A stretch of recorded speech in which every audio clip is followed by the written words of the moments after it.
Welcome to Love Factually, the podcast that analyzes rom-coms and romantic films using the science of close relationships. We're your hosts, Paul Eastwick and Eli Finkel. Eli, what are we talking about today?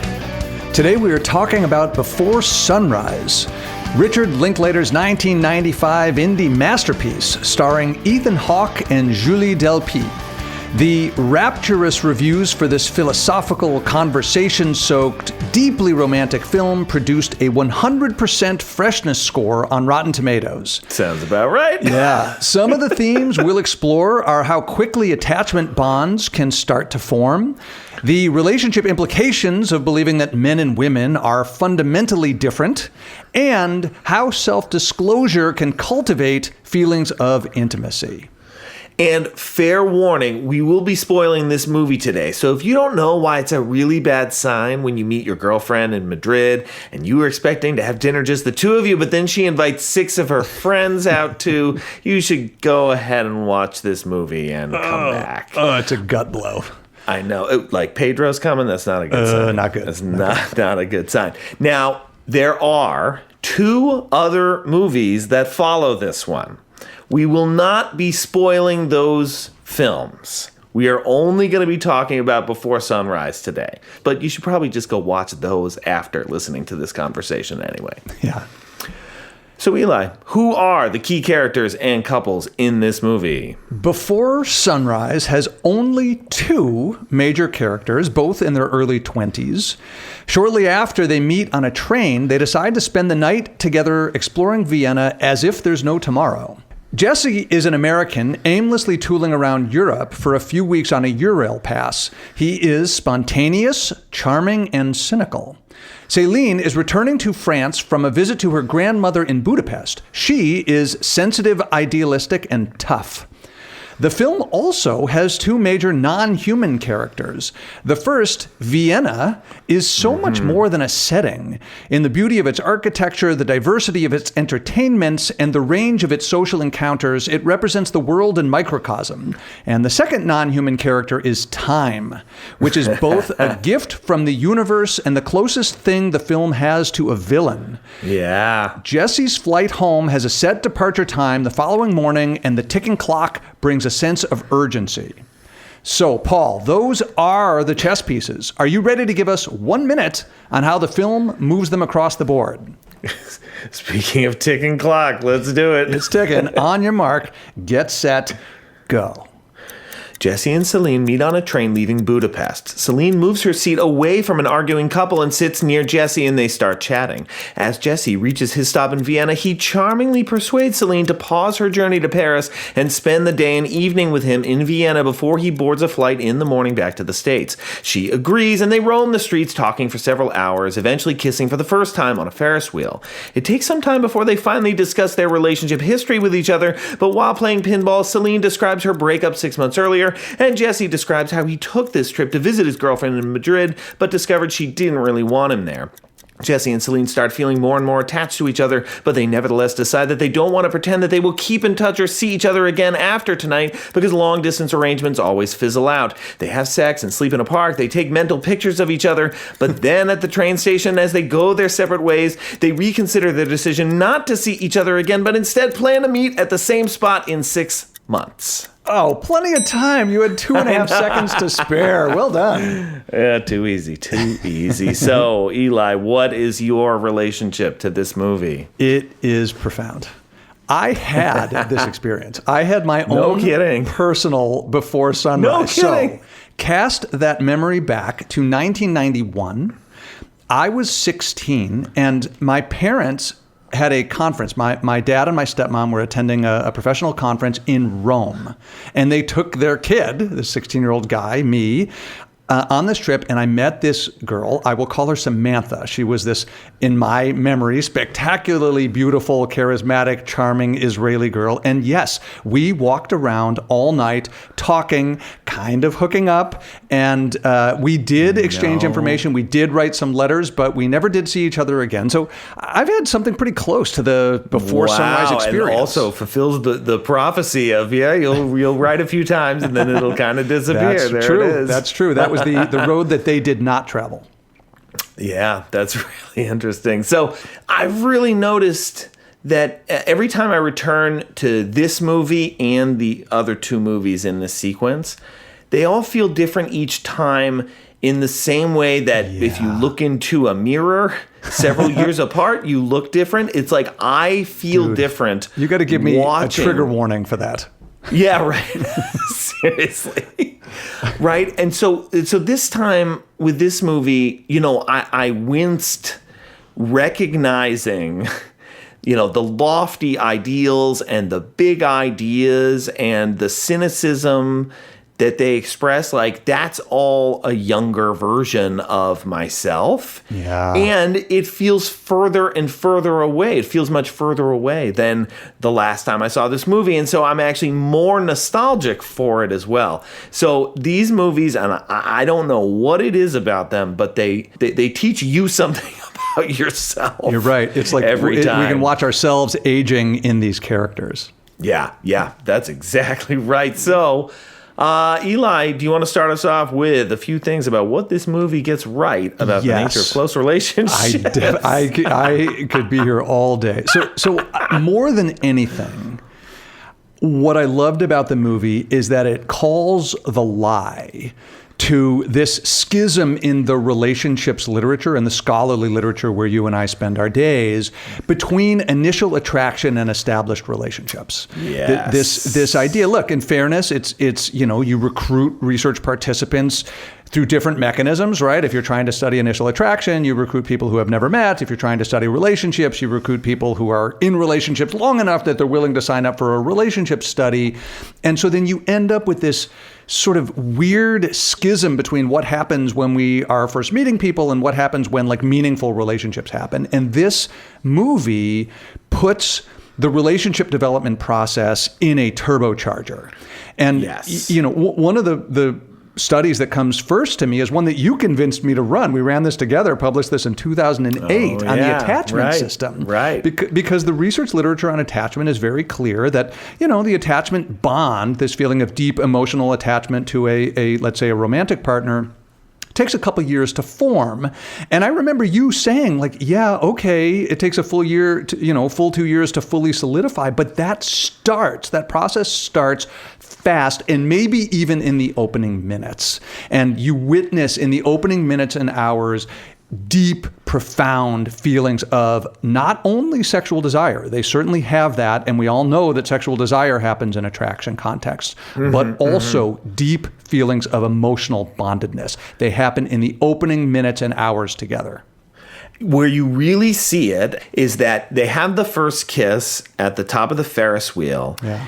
And after that, their body language, they really look like an established couple. You are right. It's like a before and after.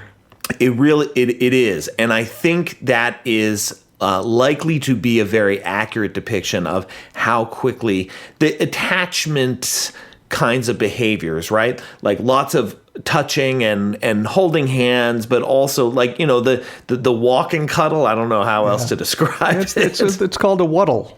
Yeah, the wuddle. Yeah. That they're it's all happening pretty quickly. Now you mentioned earlier that we used to think it takes a couple of years, but I think even that research is outdated now. And so what we typically find now is that basically as soon as researchers can catch couples, the majority are saying my romantic partner is the person I am most attached to. That's wild. Even if they've known their, mom for 25 years and they've known their best friend for 14 years and they've known their romantic partner for 8 weeks, that's the person they turn to first. Right. I think there's a tendency for maybe younger people to do it less, maybe because they still have attachments to their parents. But for slightly older, I'm talking about like people in like their mid-20s as opposed to like their late teenage years, right?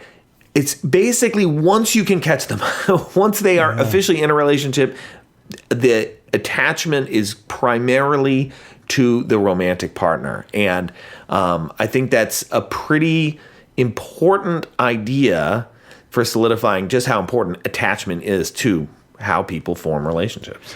I didn't notice that there seemed to be a moment in the movie that they, I don't know, to oversimplify, they went from like an attraction context to a relationship context. But I think you're right that it was like there was this build up to the first kiss.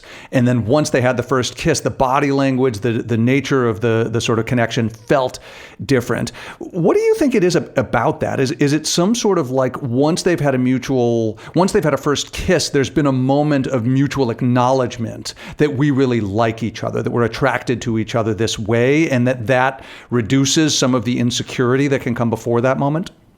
I think that's a good bet, and that now like a certain amount of physical intimacy has been like allowed and permitted, and so now it's like, it sort of amps that up a little bit. Yeah, fascinating. A big one that I had, and you mentioned it at the top, has to do with the way what we call reciprocal self-disclosure works to build intimacy and closeness. And there is a very famous study in close relationships research, sometimes it's called the 36 Questions study, conducted by Art Aaron and colleagues, where they concocted a set of questions that work in escalating intensity, that you're supposed to sit down with somebody, and over the course of, in some versions of his study, it's 45 minutes, in some versions it's 90 minutes, but basically over a relatively compressed period of time, by answering questions about death, right?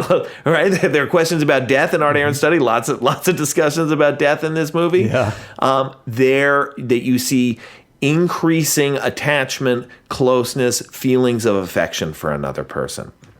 And so this happens many times in the movie, right? It starts happening, like on the bus, right? They're really starting to ask these questions of each other, right?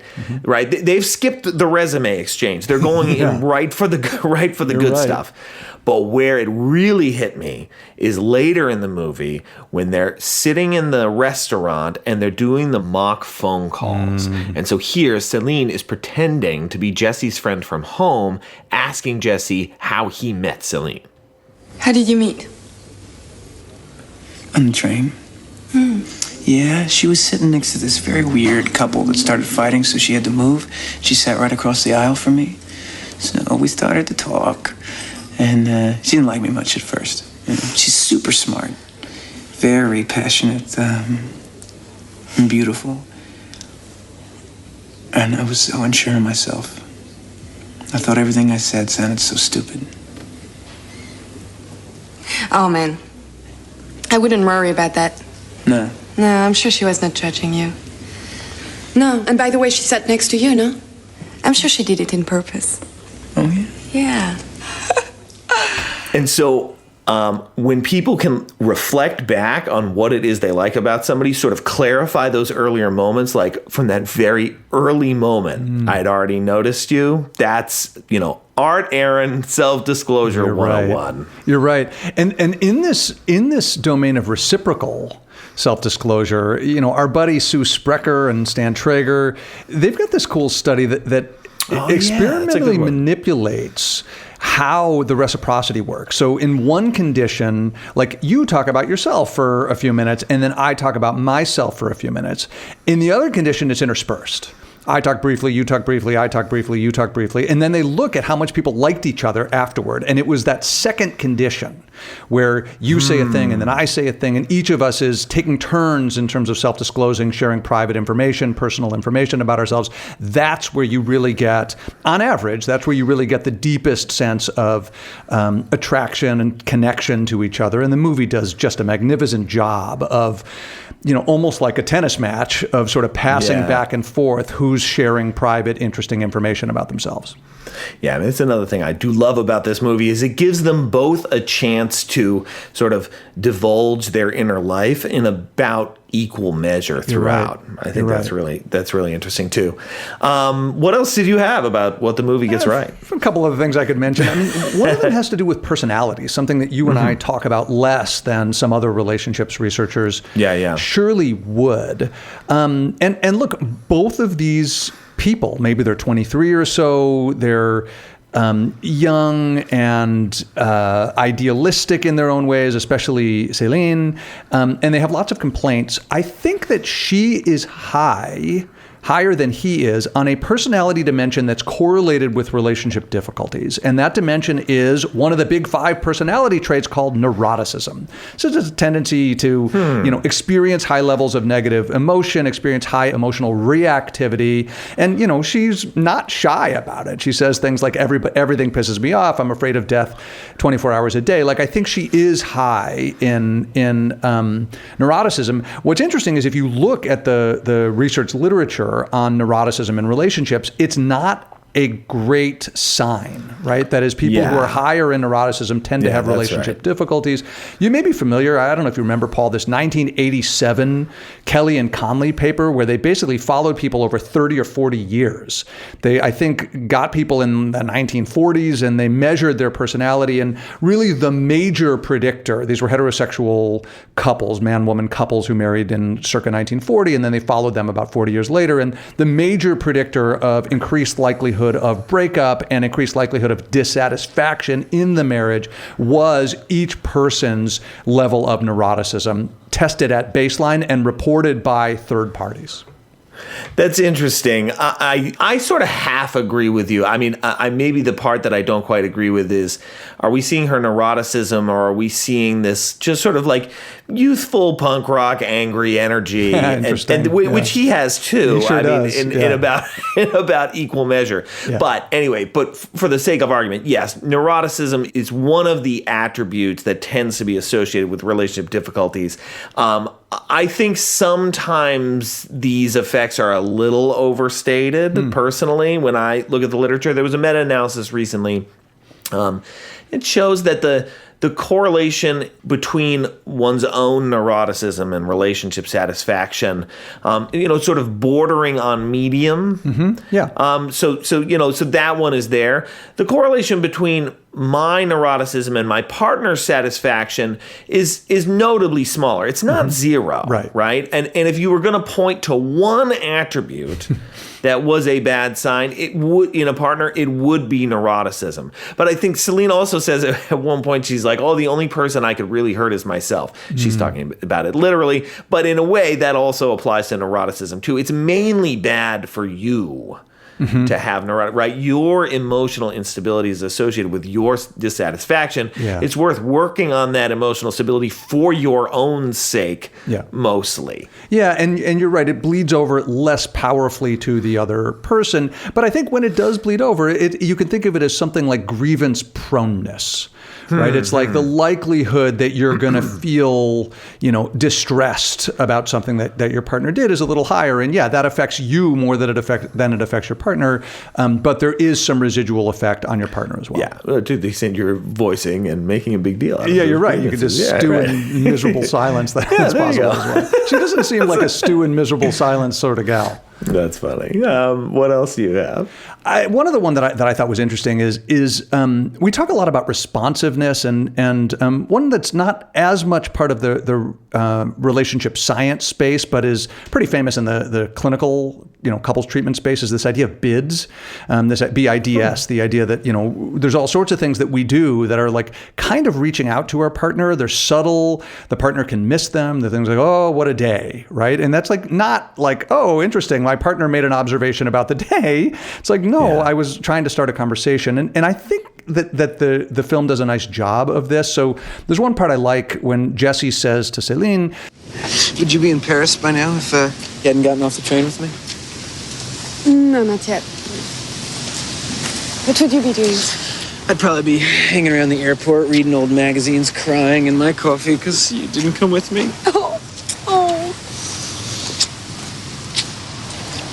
Actually, I think I'd probably gotten off the train in Salzburg with someone else. Oh, yeah? Oh, I see. So I'm just that dumb American momentarily decorating your blank canvas, huh?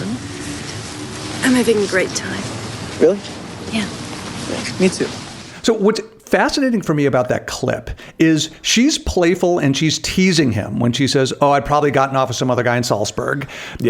He knows she's teasing. And yet there's a little bit of vulnerability when he says, oh, see, I'm just that dumb American. And that's his bid. He's basically saying, I'm with you and we're playing, but I'm also a little insecure, and can you reassure me? And she says, I'm having a great time. And that's really ideal. Like you should be able, like the two of them need to be able to tease each other and play and sort of almost say like negative sort of stuff to each other, but then they need to be able to say also like, wait, I'm okay here, right? Like you really actually like me here, right? And the other person needs to be like, yes, I really deeply like you. Yeah, that's a cool example. Another sort of small one that I have, and this also fits within the broader attachment frame, is that, when we think about attachment and sexual desire, they often go together, but attachment often takes place in the absence of sexual desire as well, right? Another way of putting it is that sexual desire often isn't really the point, right? What people are really craving in these moments is connection, reciprocity, validation that you feel as strongly about me as I do about you. Yeah. And so, they do have sex in the park. At least we are strongly led to believe that they have the sex in the park. But even as that is happening, you really get the sense that this is meaningful because it is more verification of how strongly they feel about each other, that the sex isn't really the point. And actually, I think there are several moments leading up to it where you think like, actually, maybe they're not going to, and it's going to be okay, right? Because again, the sex was not the central thing that they are craving at that time. And I think that is also spot on. Yeah. And I mean, look, sex is many things, including like a deeply pleasurable experience, but one of the many things, and maybe in many contexts, the most important thing that it is the single way to be closest to each other. Like it's hard to be physically and emotionally closer to somebody than you are during sex. Yeah, and you can imagine clunky versions of this movie You're right. that at this point would have been totally lost. Yeah, it's a little hard to, make this like an American Pie. That's exactly right. So, Eli, are there any misconceptions about relationships that you flagged in this movie? There's one that I'd like to mention. Do you want to get us started on this one?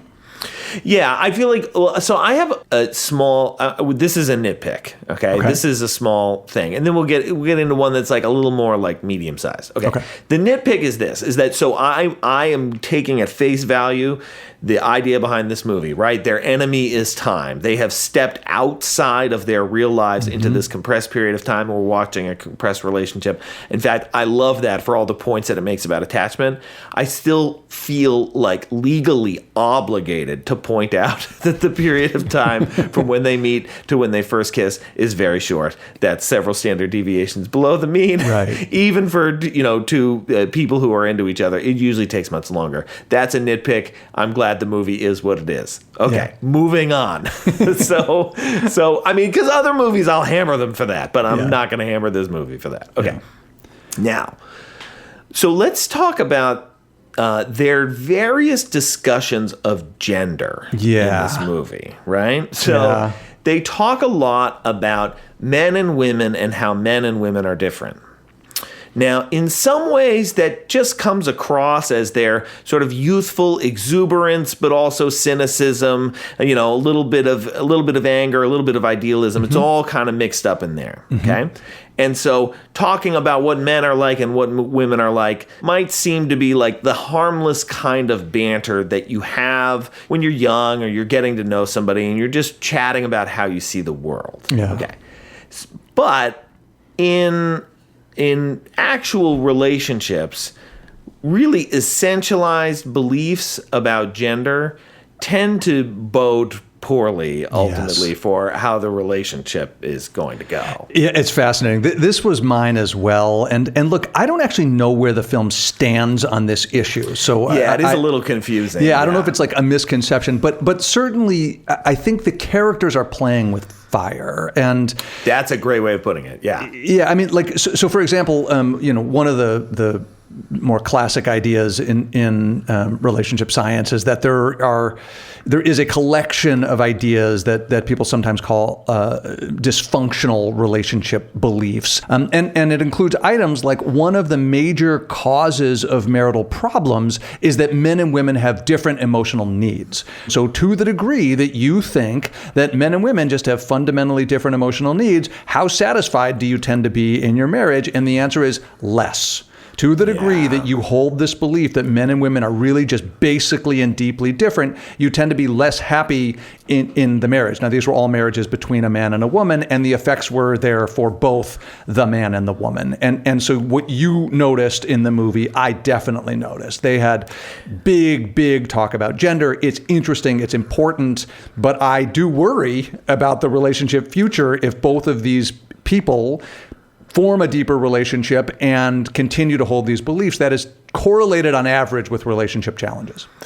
Yeah, and another one is like belief in sexual double standards, right? Mm-hmm. Like if even just believing that, it is more okay for men to engage in these kinds of sexual overtures than it is for women. Mm-hmm. Those things also tend to bode poorly on relationships for the same reason. Now, again, what exactly is the movie saying, or what exactly do we learn about what Celine actually thinks is not totally clear, because she does have considerable amount of sexual agency we see in the later part of the movie, and that's all fantastic. So maybe it's not actually a problem, but I think the way you put it, playing with fire, I think that's exactly the right way to think about it. Yeah.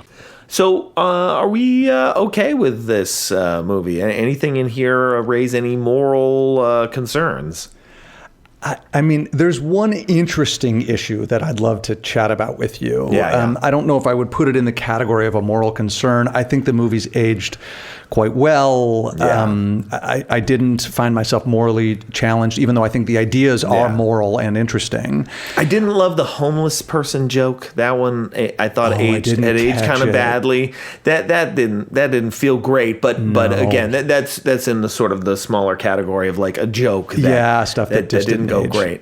Yeah. So for me, the big interesting question is, it's very clear that Celine is, a card-carrying second wave feminist. So if the first wave of feminism is the one that got women the right to vote, and second wave feminism is what we think of as 60s and 70s feminism that's taking on like de facto inequalities and is very serious about not just broad political things like the right to vote and representation in government, but also that people's personal lives intersect with the political. That is, you can't just go into your home and into your marriage and into your parental life and act as if the decisions that you make there are totally unrelated to gender differences and supporting the patriarchy and so forth. And I, my sense is that she's strongly of the belief that the personal is the political.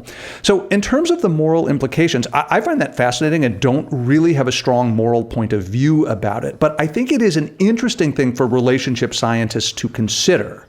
Yeah. Right. So I think that in our field, many people would say that sustaining a good, close relationship over time is difficult.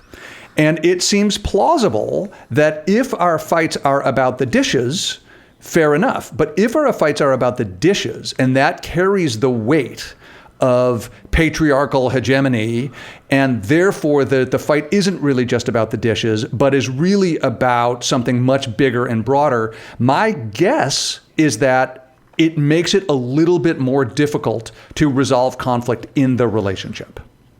It's interesting. When I think about this issue, I think about the tension between, as I understand second wave feminism, a lot of it was about the tension between feminism and marriage and marital roles and those structures. And that completely makes sense to me.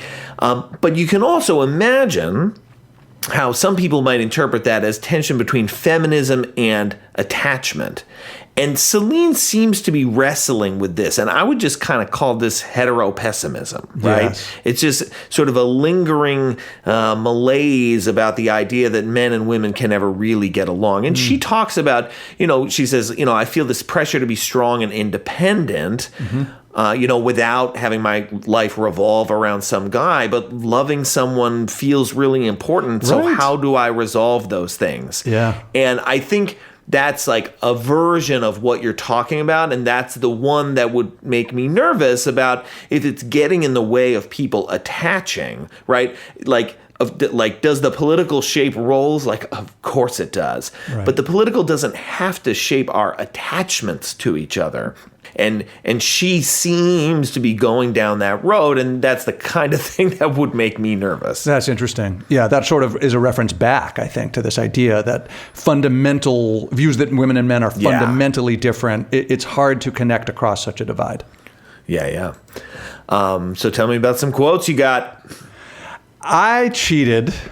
My favorite, look, there's no shortage of great lines, and I hope you didn't cheat, but my favorite line comes from the Kath Bloom song that Celine and Jesse listened to. Do you remember they're in that tiny listening booth in the record store, and Kath Bloom has this just fascinating, gorgeous voice, very non-traditionally gorgeous voice, and the song is called Come Here, and the line is just, have I ever laid down by your side? Baby, let's forget about this pride. Come here, come here. And this is just before they've kissed. And in fact, it certainly looks in that little room, in that little listening booth, where the camera must be about like 4 inches from the actor's face. It's shot incredibly. It looks like they're about to kiss, and they're almost kissing. And that's a little bit what this is. There's this insecurity, there's this pride. Are we going to cut through and take a risk? Yeah. And it isn't until shortly thereafter, when they get to the top of the Ferris wheel, that they actually have their first kiss. Yeah, that's a good one. I've got two. So one is, I just got to talk about the ending speech. Yeah. So they're at the train. They've decided not to exchange any kind of contact information. And so this is supposed to be goodbye. Listen, you know all this bullshit we're talking about not seeing each other again?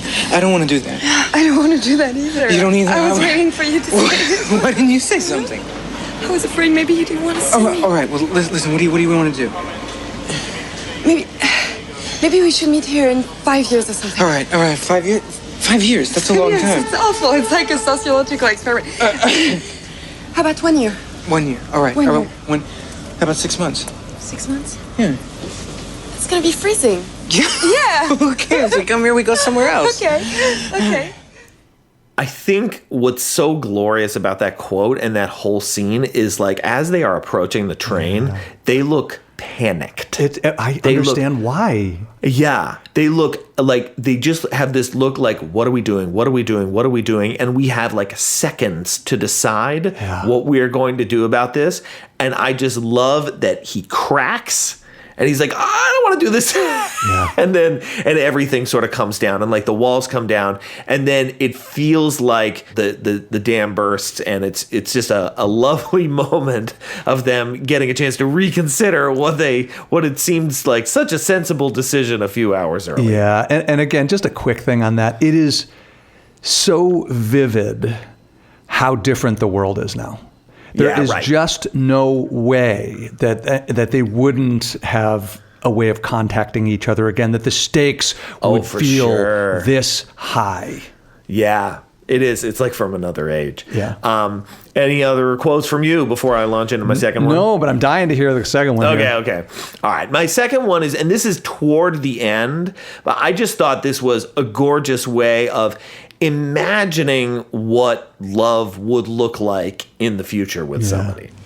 When you talked earlier about after a few years, how a couple would begin to hate each other by anticipating their reactions or getting tired of their mannerisms, I think it would be the opposite for me. I think I can really fall in love when I know everything about someone. The way he's gonna pour out his hair, which shirt he's gonna wear that day, knowing the exact story he'd tell in a given situation. I'm sure that's when I know I'm really in love. I love that she's focusing on the specifics in that quote. And I think there's a cynical part of many people that would say, no, like those would be the things that would drive me up the wall because I'm so sick of it. But I think she is speaking at least what is the truth for many couples is that it is those small things that people build together. We talked about microcultures on this podcast a number of times, and I think that's kind of what she's getting at here. And I love that she's talking about sort of the way that a couple would build together this thing where they really know each other in these deep, very precise, very specific ways. You know, it's interesting. I hadn't noticed until I was listening to you talk about that actually harkens back a little bit to their early conversation on the train when they just met each other. And he's talking about how he wants to like start a cable show, and it would have just like 24 hours of people. And she's like, all this boring mundanity. And he says, no, it's the poetry of everyday life. It is. But then you're right. Like later on, she's talking about those mundanities, and that it's right. She thinks of them as poetry. Yeah. So, what do we wish we knew about close relationships? Or what questions does this movie raise about close relationships that we don't really know? I mean, the movie's chock-a-block filled with ideas. One thing that I think is interesting that I don't think we know enough about is when we have a conflict with our partner. Under what circumstances is it important that we resolve the conflict versus sort of shrugging and letting it go? And we talked a lot about gender earlier in the in our discussion today, but one thing that I found interesting is the scene where they're really starting to get on each other's nerves a little bit about gender stuff. And Jesse says, You see what I'm saying? I mean, women say they hate it if you're all territorial protective. But if it suits them, then they'll tell you you're being all unmanly or wimpy. You know what? I don't think women really wants to destroy men. And even if they want to, they don't succeed. You know what I mean? I'm sure even, men are destroying women or capable of destroying women much more than women.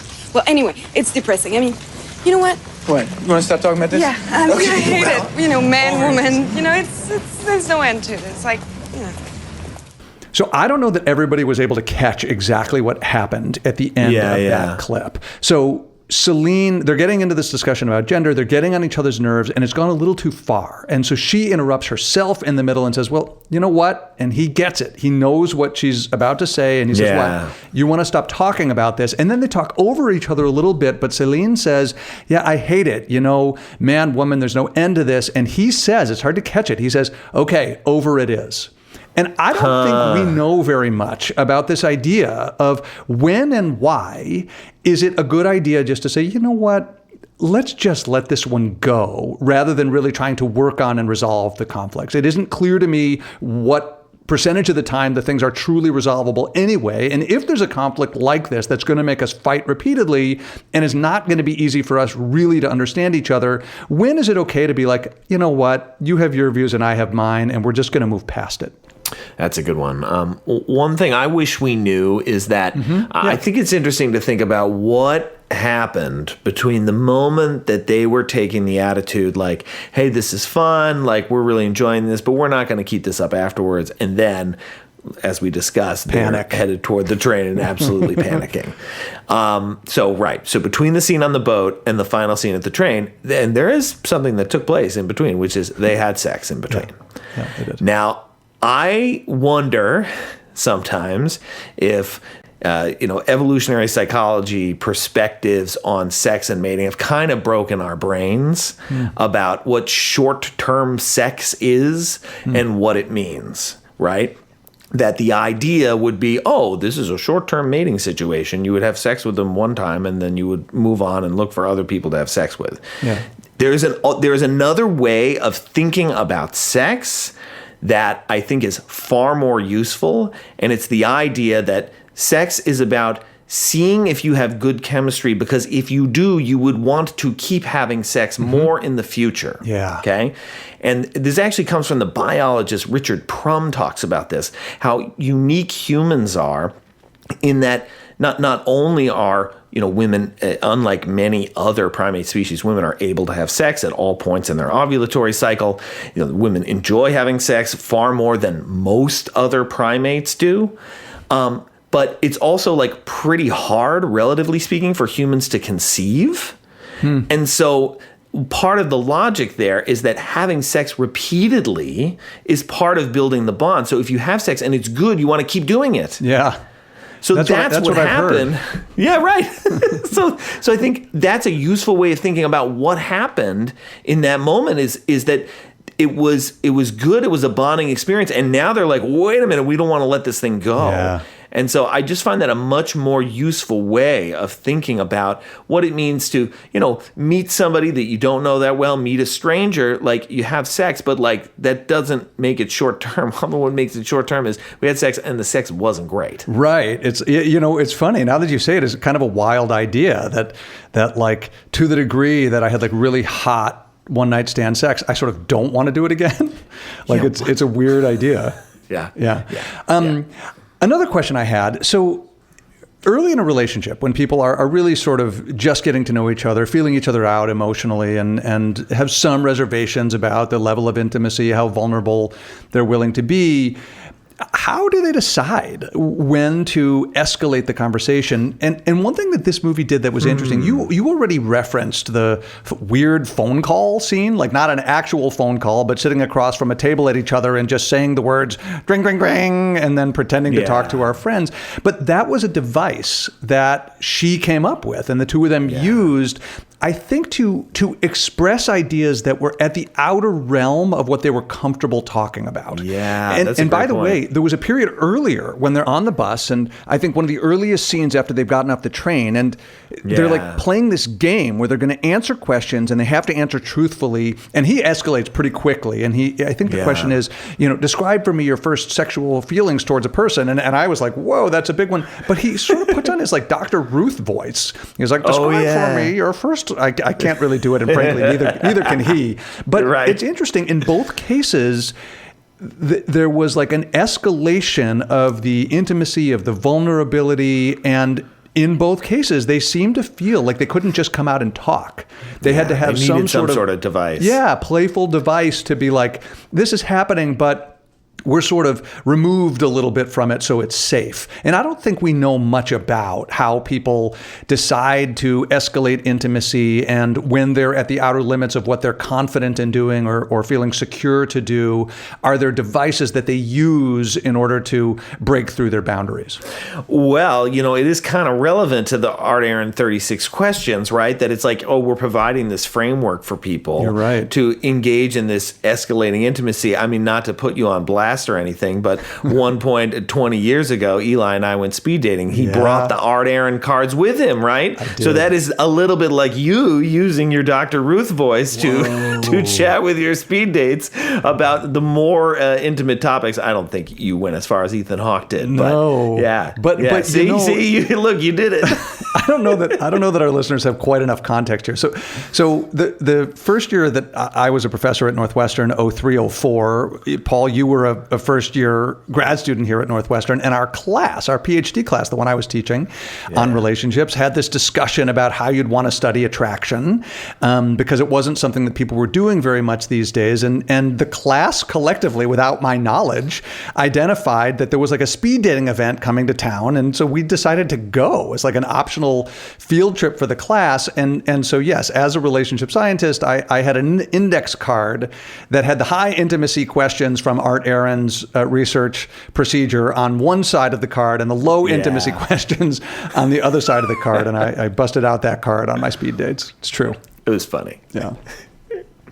Other things you wish we knew? One last thing that I thought was interesting is, what is the optimal amount of honesty that we should have with our romantic partner? I mean, you could make the case that like 100% honesty all the time is the right rule. My guess is many people will decide something other than that. Yeah. And I don't think we have a sense of like when and why. I mean, is it only about small things? Is it about big things? And the reason why I bring this up is, Celine at some point says, I've been wondering lately, do you know anyone who's in a happy relationship? And Jesse says, yeah, sure, I know happy couples, but I think they lie to each other. And he's kind of joking, but really kind of not. I think he feels like the way to be happy, or at least it's an idea that he's playing with, is that a way to be happy in the relationship is to be something less than fully truthful. I suspect that he's right to some degree, and I don't think we as a scientific field know much about when or why lies are are morally acceptable and potentially beneficial for the relationship. We don't know much about that. I see. So you interpreted him to be saying they lied to each other about some things, and that then enables them to be happy. I thought he was doing the more cynical, they're all lying, they actually hate each other. I thought that was just like another hard cynicism. I don't think so. Yeah, Okay. I mean, you may be right. I think what he's saying is the only couples who are happy are those that lie. Which is cynical in its own way, for sure. Yeah, right. But Cynical it's at least worth entertaining whether there's truth, at least a kernel of truth in that idea. Yeah. Well, we rate the movies on 1 to 5 stars on this podcast. So, Eli, why don't you go first? Before Sunrise, how many stars? 1 to 5. I struggled here. I gave this 4 stars. And I'll admit that I found the ideas the characters are playing with more profound when I was 20 than I do today. But still, there's something that feels deep and true and singular about these attractive and earnest characters and the powerful, time-limited nature of that beautiful night in Vienna. Yeah, I totally get it. For me, this is a 5-star movie. Yeah. And the emotion in it, the depth in it, as you were saying, and I really believe what these two characters are experiencing, even though this is an uncommon experience. But and I love too how each time I return to it, I see something different in it every time. It felt true. Yeah, for sure. We also rate the movies on the Rust Bolt scale. So the Rust Bolt is named after Eli's advisor, the late, great Carol Rust Bolt, pioneer of close relationships research, with 5 stars indicating a near-perfect depiction of the nature of close relationships. I'll go first on this one. I give this movie 4 Rust Bolts. It's doing an incredible job of capturing that, early passionate, starting to attach to each other experience. It's a sufficiently uncommon experience that they're having, that it's, a lot of things in here would not exactly be the norm that you'd expect to see with most couples. And again, the hetero-pessimism makes me a little bit nervous. Maybe not exactly the right message, but overall 4 Rust Bolts from me. What do you say? This was 5, and I would have happily given it more. I not only do I think the movie did a glorious job of illustrating some of the things that we as a field, as relationship scientists, things that we know and have studied, but I think it was just packed with additional ideas that we don't know anything about. And if I were advising a young relationships researcher, you could do a whole lot worse than watching this movie to try to develop some new research ideas. That's a great point. Well, this has been the Love Factually podcast. I am Paul Eastwick, and I have been here with Eli Finkel. And Eli, I will see you next time. I'm looking forward to that. The Love Factually podcast is produced and edited by Paul Eastwick and Eli Finkel, featuring music from Andrew Fraker and Sons.